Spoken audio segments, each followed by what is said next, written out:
سلام سلام البنات، كي دايرين؟ لاباس عليكم؟ بخير؟ اش اخباركم؟ واش كتعاودوا؟ كلشي مزيان؟ عيد مبارك سعيد، لا يدخل عليكم بالصحه والسلامه وطولة العمر ان شاء الله. اجي نوجدوا بانكيك.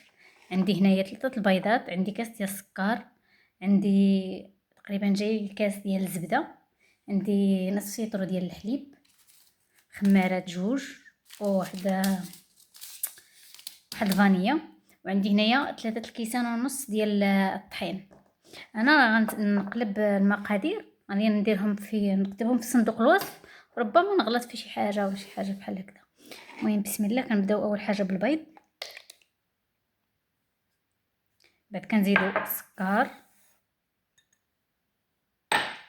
ومن بعد كنزيدو فانيليا،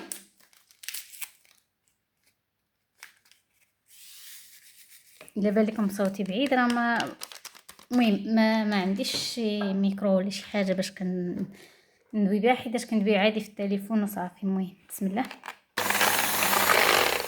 غنطرب وغادي نعاود نرجع، ما بغيتش ندير لكم الصداع.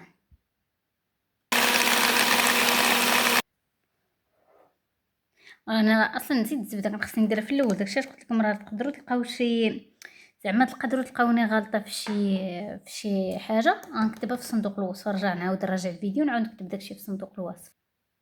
هنايا كنزيد كاس، كندير كاس ديال الطحين، نفس الكاس اللي كنعبر به السنيده، كنعبر به الزبده، كنعبر به حتى الطحين.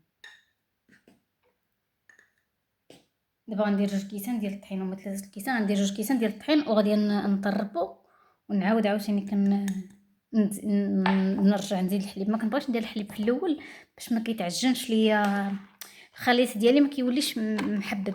داكشي علاش كنزيد بشويه بشويه. دابا زدت الكاس الثالث. ملي كنشوف الخليط ديالي بدا كيتجمع بحال هكذا، كنزيد عليه فوق منه الحليب. كنزيد غير بشويه، ما كنزيدش كلشي في مره واحده. دابا زدت نص كاس ديال الطحين، وغنزيد معاه حتى قد 2 خمارات.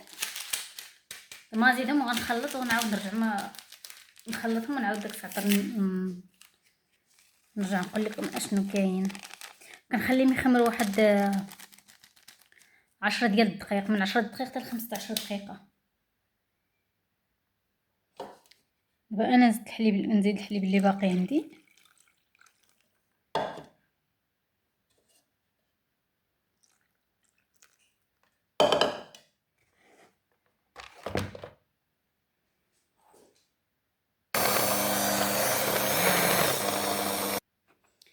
بحال هكذا تيكون الخليط ديالنا. تنخليه واحد من 10 دقائق حتى ل 15 دقيقه يخمر فيها، ومن بعد نعاود ندير مقله سخونه وداك الساعه نطيبو.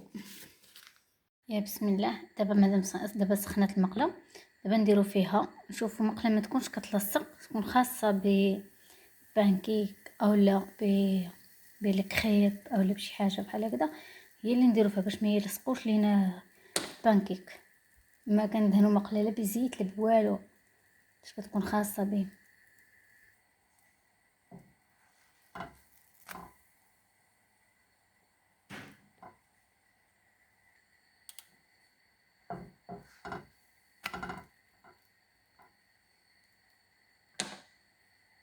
انا غادي نكمل هادو في الطياب عندي، وغادي نعاود نرجع باش نوريكم الشكل النهائي كيفاش كيجي.